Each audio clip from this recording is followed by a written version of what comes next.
Thank you very much. Dear friends, everyone remembers the great American film Groundhog Day with Bill Murray and Andy McDowell.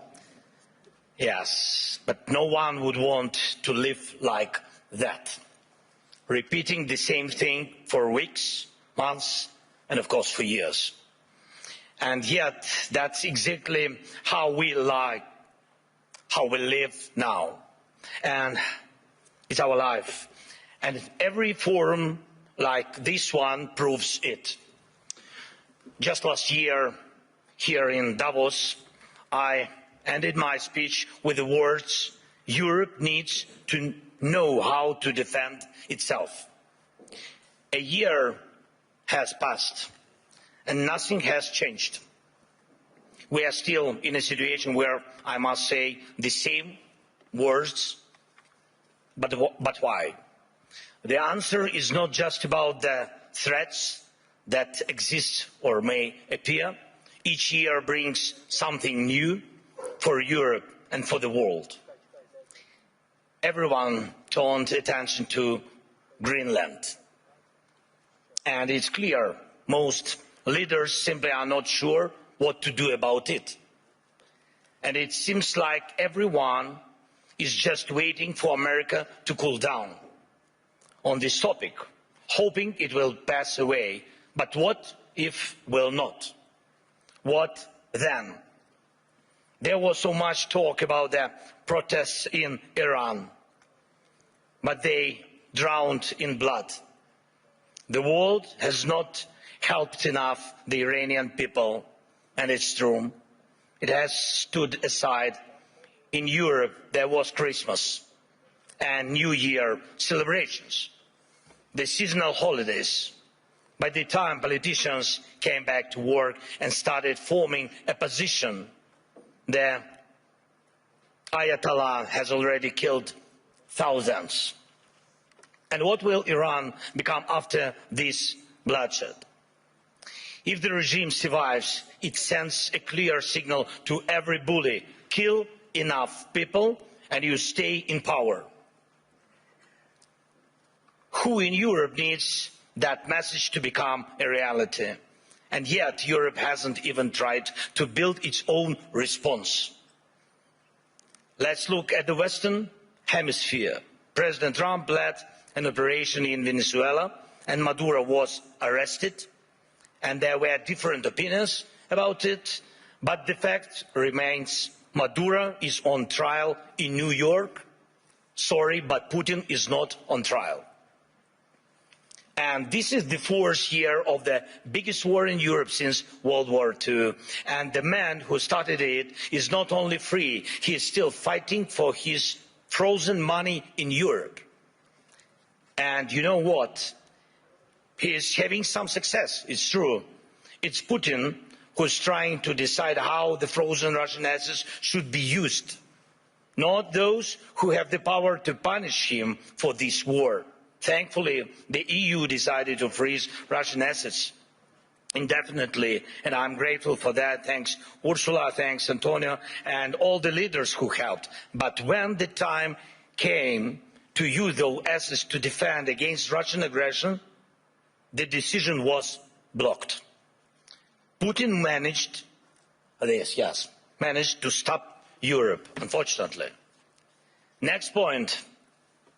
Because of the America's position, people are now avoiding the topic of the International Criminal Court. And that's understandable. It's American historical position. But at the same time, there is still no real progress on establishing a special tribunal for Russian aggression against Ukraine, against the Ukrainian people. And we have an agreement, it's true.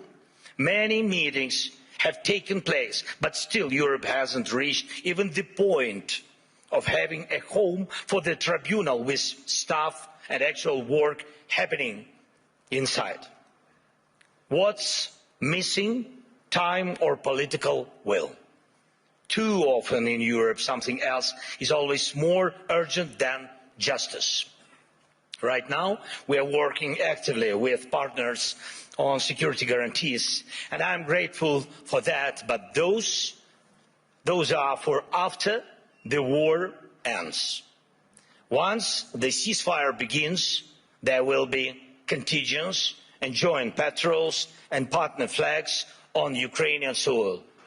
And that is a very good step and the right signal that UK and France are ready to actually commit their forces on the ground, and there is already a first agreement on that. Thank you, Keir, thanks Emmanuel, and all the leaders in our coalition.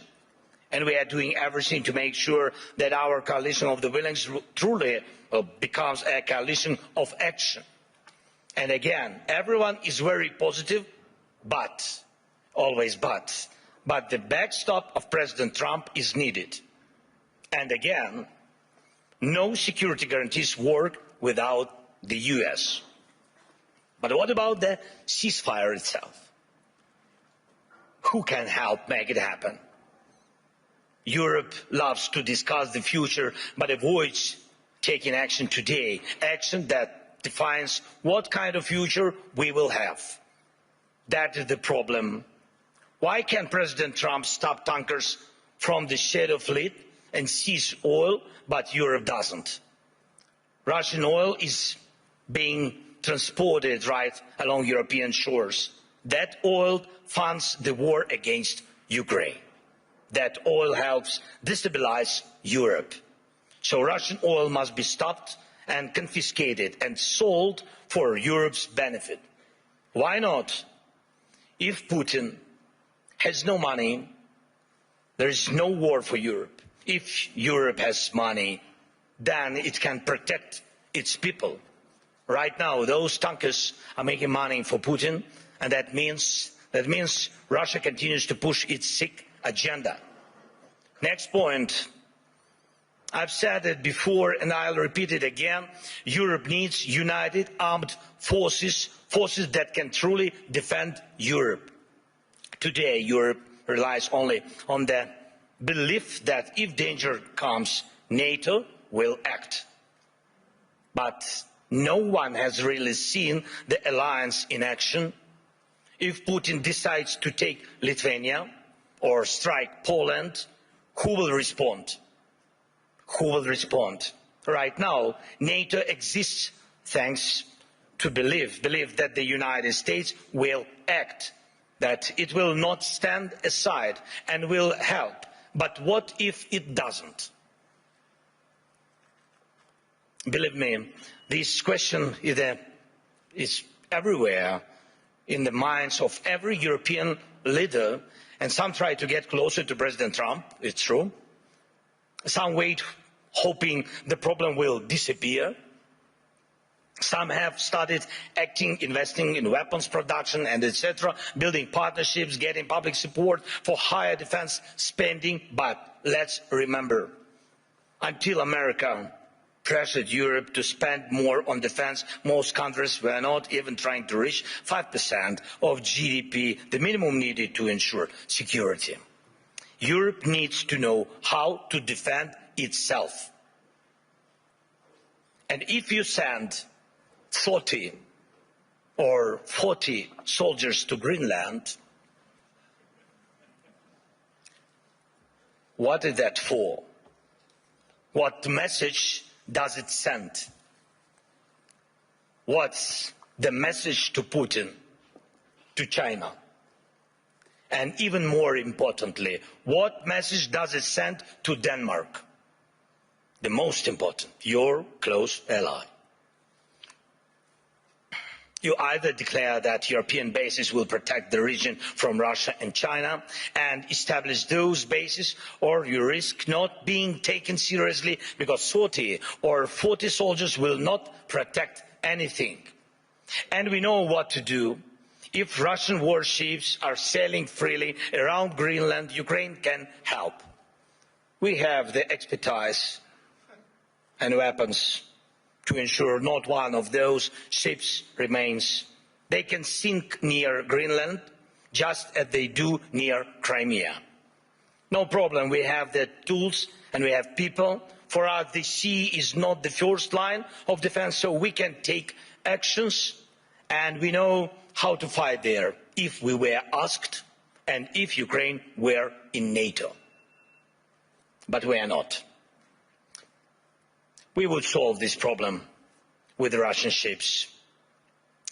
As for Iran, everyone is waiting to see what America will do. And the world offers nothing, Europe offers nothing, and does not want to enter this issue as a supporter of the Iranian people and the democracy they need. But when you refuse to help the people fighting for freedom, the consequences return, and they are always negative. Belarus in 2020 is the example. No one helped their people, and now Russian or ethnic missiles are deployed in Belarus within range of most European capitals. That would not have happened if the Belarusian people had won in 2020. And we have told our European partners multiple times, act now. Act now against those missiles in Belarus. Missiles are never just decoration. But Europe still remains in Greenland mode. Maybe someday someone will do something. The issue of Russian oil is the same. It's good that many sanctions exist. Russian oil is getting cheaper, but the flow has not stopped. And Russian companies that fund Putin's war machine are still working. And that will not change. That will not change without more sanctions. And we are grateful for all the pressure put on the aggressor. But let's be honest. Europe must do more so its sanctions block enemies as effectively as American sanctions. Why is that important? Because if Europe is not seen as a global force, if its actions don't scare bad actors, then Europe will always be reacting, catching up with new dangers and attacks. We all see that the forces trying to destroy Europe do not face a single day. They operate freely, even operate inside Europe. Every victor who lives off European money while trying to sell out European interests deserves a smack upside the head. And if he feels comfortable in Moscow, it doesn't mean we should let European capitals become little Moscows. We must remember what separates Russia from all of us. The most fundamental line of conflict between Russia and Ukraine and all of Europe is this: Russia fights to devalue people, to make sure that when dictators want to destroy someone, they can. But they must lose power, not gain it. For example, Russia's missiles are produced only because there are ways to bypass sanctions. It's true. Everyone sees how Russia tries to freeze Ukrainians. Now, our people, Ukrainians to death at minus 20 degrees Celsius. But Russia couldn't build any ballistic or cruise missiles without critical components from other countries, and it's not just China. Too often people hide behind the excuse that China helps Russia. Yes, it does. But not only China. Russia gets components from companies in Europe, the United States, and Taiwan.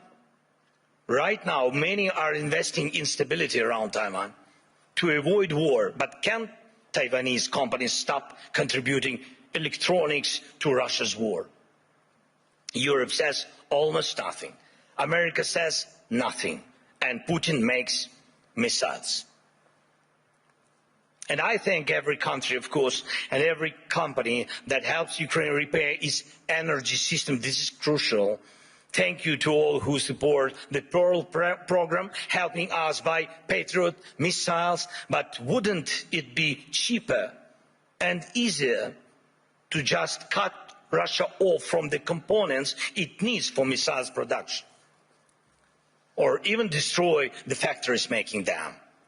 Last year, most of the time was spent talking about long-range weapons for Ukraine.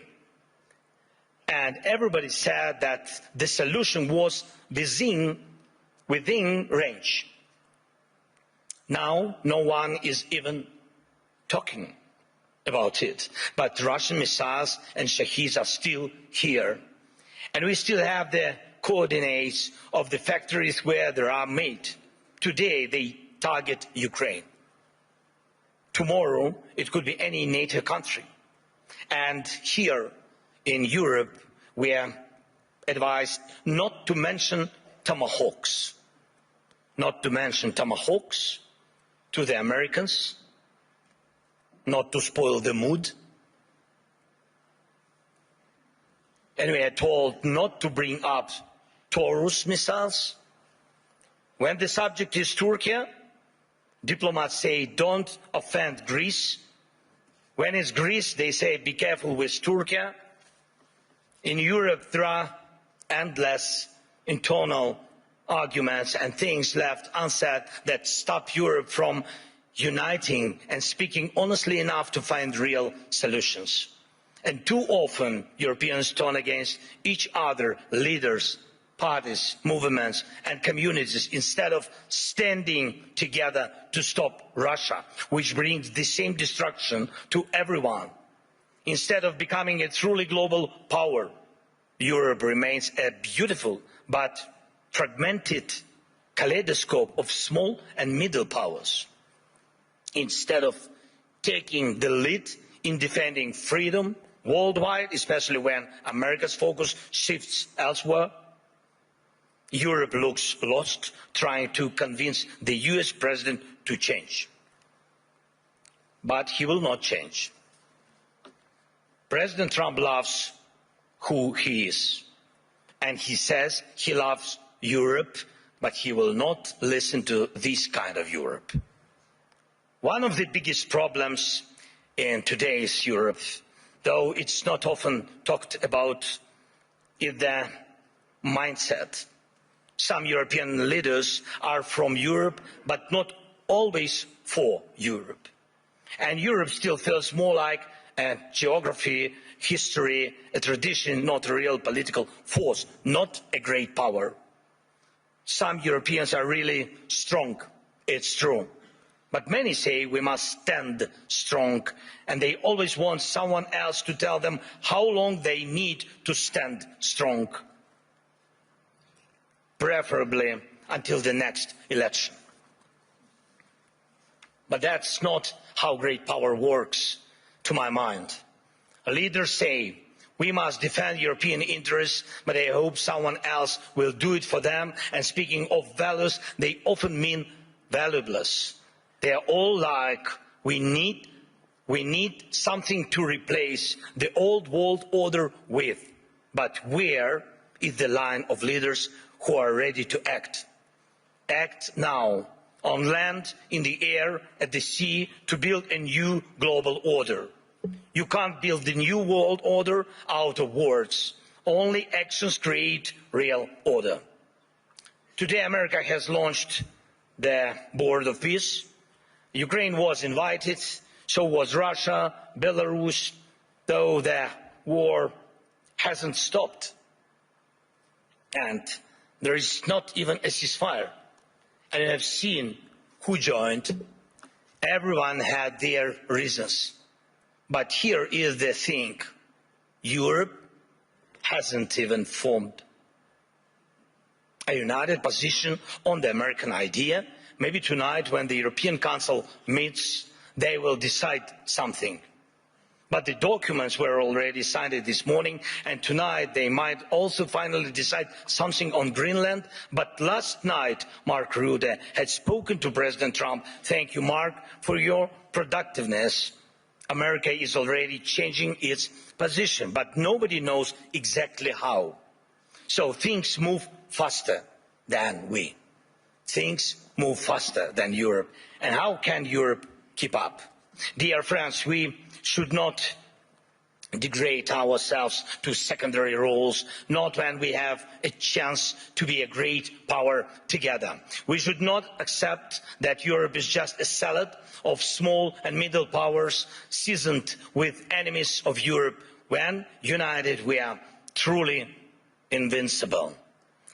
And Europe can and must be a global force, not one that reacts late, but one that defines the future. That would help everyone from the Middle East to every other region in the world. That would help Europe itself, because the challenges we face now are challenges to the European way of life, where people matter, where nations matter. Europe can help build a better world. Europe must build a better world, and a world without war, of course. But for that, Europe needs strength. For that, we must act together and act in time. And most of all, we must have the courage to act. And we are actively working to reach solutions, real solutions. Today, we met with President Trump, and our teams are working almost every day. It's not simple. The documents aimed at ending this war are nearly ready, and that really matters. Ukraine is working with full honesty and determination, and that brings results, and Russia must become ready to finish this war, to stop this aggression, Russian war against us. So the pressure must be strong enough, and the support for Ukraine must grow even stronger. Our previous meetings with President of the United States brought us air defense missiles, and thanks Europeans, they helped also. And today we also spoke about the protecting the skies, which means protecting lives, of course. And I hope America will continue to stand with us. And Europe must be strong. And Ukraine is ready to help with anything needed to guarantee peace and prevent destruction. We are ready to help others become stronger than they are now. We are ready to be part of a Europe that truly matters, a Europe of real power, great power. Today we need that power to protect our own independence, but you need Ukraine's independence too, because tomorrow you may have to defend your way of life. And when Ukraine is with you, no one will wipe their feet on you, and you will always have a way to act, and act in time. This is very important. Act in time. Dear friends, today is one of the last days of Davos, though definitely not the last Davos, of course. And everyone agrees on that. Many people believe that somehow things will work out on their own. But we cannot rely on somehow. For real security, faith is not enough. Faith in a partner, in a lucky turn of events. No intellectual discussions are capable of stopping wars. We need action. World order comes from action, and we just need the courage to act. Without action now, there is no tomorrow. Let's end this Groundhog Day. And yes, it's possible. Thank you. Slava Ukraini.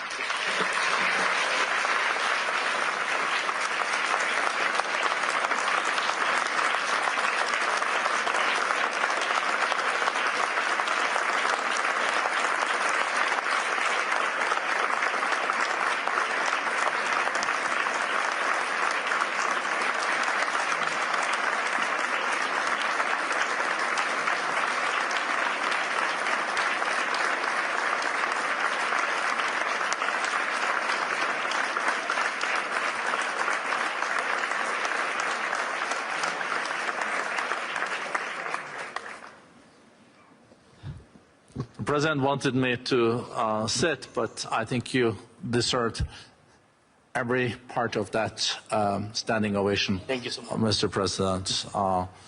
It is very good to have you back. How did your meeting with President Trump go? Honestly. Of course, honestly. But of course in the interest of your country. Yes, it was in the interest of my country. Yeah, the meeting was, I think... would never question that. No. The meeting was good, thanks to President, and thank you that he found time for us. And it's really, you know, today I saw like my team, and they spoke with American team. And before my meeting with President Trump, my team spent a lot of time with Americans. And even I wanted to ask President Trump to give them American passports, because I think that they, yes, really spend a lot of time. But be honest, I think that the meeting is very important. We need in our boat, I hope, this is the boat, this is ship to peace. And we need very much to have the United States. For the future, for security guarantees, we understand that Europe has to be more stronger, but Europe will need time. And today America is very strong, and I think that our teams worked well and come, you know, like I think this like last mile, which is very difficult, which during any dialogue with any president, I have to defend the interests of my country. That's why the dialogue is, maybe it's not simple, but today it was positive. Okay. That's enough. I think that's a good answer. Thank you. We know that Jared Kushner and also Special Representative Steve Witkoff is traveling this afternoon to Moscow. I think that I think now it all is also about when Russia is ready to stop the war, and it's hard to really understand what is in the head of Mr. Putin too. But what do you think are the current calculations in Moscow? First of all, yes, American team will go to Moscow today.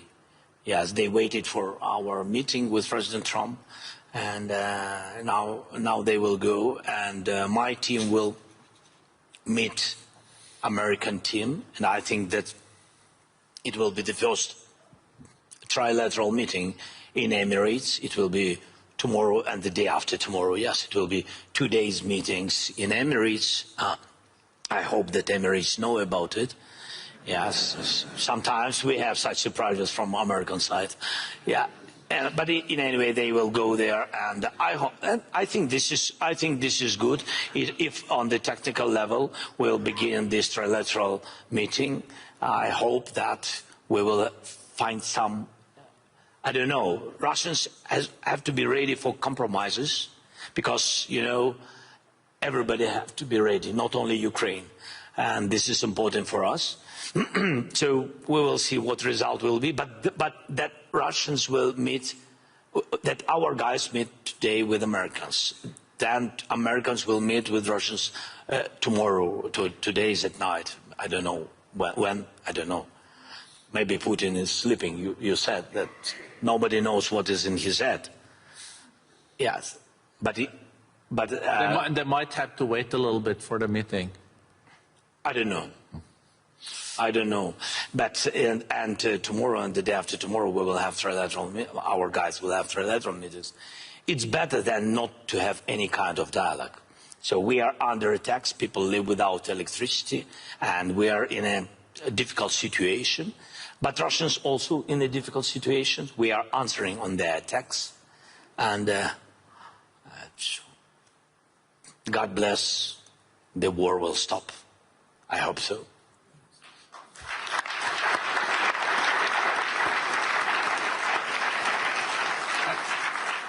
And what is now the most difficult part for Ukraine. We know it's attack on your whole energy system and electricity, but then there are also the casualties on the borders. So the humanitarian situation is more challenging now than a year ago. Yes, with Russia attacks energy, and they are focusing on it. And this is not a secret. This is not a mistake. This is their goal, to make blackouts in Ukraine. And they attack mostly civilians. They don't use a lot of missiles, these expensive missiles. What about I spoke before? They don't use it on the front. They use it against civilians, infrastructure, critical infrastructure. It's about everything, and hospitals, kindergartens, schools. But mostly it's about all about that technical things which which are focusing on destroying electricity, heating systems, water supplies, everything. Yes, this is where we are. This is the face of Russia, and really this is the face of this war. We have defending systems. We are really created, I think, great ideas with drones, interceptors. We'll use them. We really produce them about 1,000 per day. We really produce about around that. But it's not enough. It's still not enough. Russia has about 500 drones, Iranian drones, each day, and dozens of missiles, ballistic missiles. And even those systems what partners gave us, of course they could give us more. Yes, and I spoke with President Trump today about it again. And I hope it was the last words, my last words. You know, like in Ukraine said, everybody remember only the last words. So my last words been several times to President Trump: don't forget about air defense, don't forget about Patriots. And so this is very important for us during this winter. So I think that this is all these attacks. I can't say that these attacks make us stronger, because it's about our people. The people, I mean, they are surviving. They are surviving in any case. But they are heroic people, civilians and soldiers, because they are not losers of this war, and this is important. They fight for their families, houses, and of course, for the freedom, and of course. Wow. Would you be willing to say something about the situation on the borders? You mean contact line? Yeah, contact lines. It's Russia wants to have a border there, but it's contact line. I'm glad you corrected me, Mr. President. No, it's okay. It's not the first time for me. It's not okay, but you know, coming back to the borderline. So, would you like to say something about that? Yes.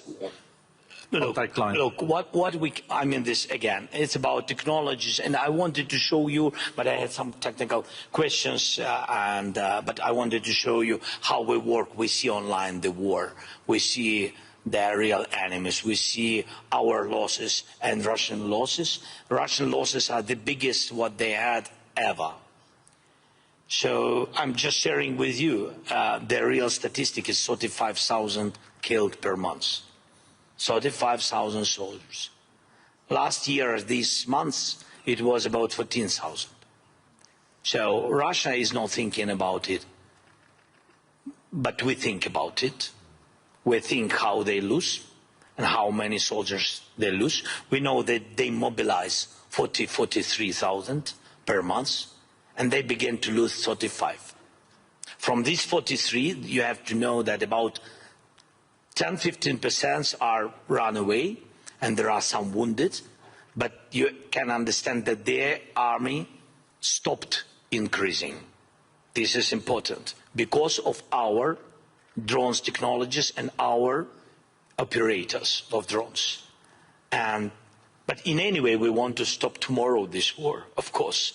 But you have to know that if the war will continue, Russia will begin begin to lose the number of their army, or Putin will decide to mobilize this country, his country, I mean. Maybe last question, because I know you also need to go back to Kiev. It was not interesting with me, yes. Your people is behind you and showing my watch all the time. I would love to continue for another 15 minutes, Mr. President. So, but not more. 15 is okay? No. No. Okay, okay. So the last question. Yeah. So my last question, Mr. President. How can the people here at the World Economic Forum and in Davos support the most? I think you heard the applause. I think everyone wants to also show solidarity with you and the country. To defend our land, this is a very expensive task. So if during Economic Forum we can find as small businesses as possible which can open offices in Ukraine, it means that you really trust and you believe that peace will come, and that you really, yes, a little bit risk now, a little bit. We decided at the beginning, be honest today, a little bit, but we need your offices and companies. It means that you believe and you trust in Ukraine, in our independent life after the war. This is the biggest chance what you can do, to invest now, to give jobs for our people. And I think this is the most important. This is real support, not words, real support. Jobs, money, investment, come often to Ukraine. Thank you. Thank you.